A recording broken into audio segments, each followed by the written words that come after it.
ஒரு சாக்லேட் பெட்டியின் நீளம், அகலம் மற்றும் உயரம் முறையே 5:4:3 என்ற விகிதத்தில் உள்ளது. அதன் கன அளவு 7500 சென்டிமீட்டர் கியூப் எனில் அதன் பக்க அளவுகளை காண்க. Okay sir, thank you.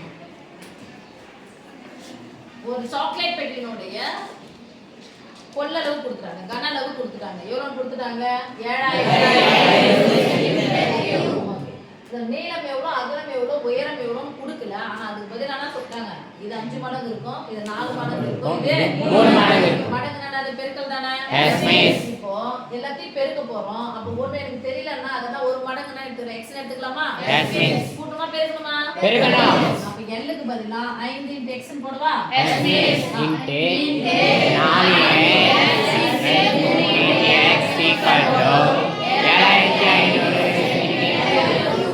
இப்போ எனக்கு 1 மடங்கு தேவை. அந்த 1 மடங்குனா அது x. ஆனா எல்லாத்துக்கும் நடுவுல புரியுது. நம்பர் கெழுவையும் பெருக்கிக்கலாம். நான் பெருக்கிறதுக்கு முன்னாடி இந்த பெருக்கலா இருந்தா நம்ம பக்கமா வரும். எது இந்த 2 நம்பர் 3 நம்பர் போயிடும். எது வகுத்தலாம் மாறிச்சா பை போட்டுக்கோங்க. 5 * 4 * 3 மேலங்க என்ன பாருங்க, 7500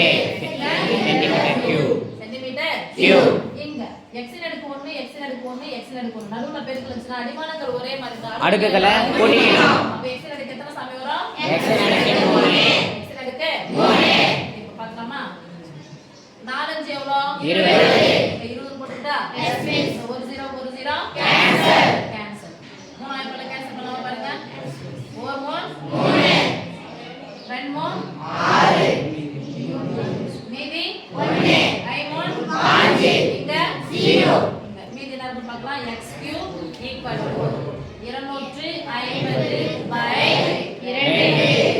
சென்டிமீட்டர் கியூப். அங்க இடம் இல்ல, இது எழுத மாட்டது. அதனால இது பண்றேன். பாதியை பிரிச்சலாமா? ஓரே 2 அப்பத பாதியை பிரிச்சா 25 125 சென்டிமீட்டர் கியூப். இங்க என்ன இருக்கு? x³ இங்க கியூப் இருக்கு, இங்க கியூப் இருக்கு. ஆனா இத கியூபா மாத்தணும்ல. அப்ப 25 முடிஞ்ச எதனுடைய கியூபா இருக்கும்? அது 5 னுடைய கியூப். 5 னுடைய கியூப் என்ன ஆயிடுன்னு பார்த்தா ஒரே ஒரு 5 தான் இருக்கும். 5 25 25 சேர்ந்தா 125.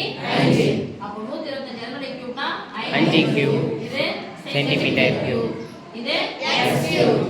This implies கியூப் சமமா இருக்கு. அப்ப x க்கு பதிலா என்ன இருக்கு பாருங்க. x = 5 centimetre. x = 5 centimetre. l க்கு பதிலா 5x, b க்கு பதிலா 4x, h க்கு பதிலா 3x. அப்ப நீளம் சொல்லலாமா? l = எத்தனை x? 5 b = 4 × 5 h = 3 × 5. சரி பண்ணீங்களா? 5 5 20 3 5 5 x means சென்டிமீட்டர்.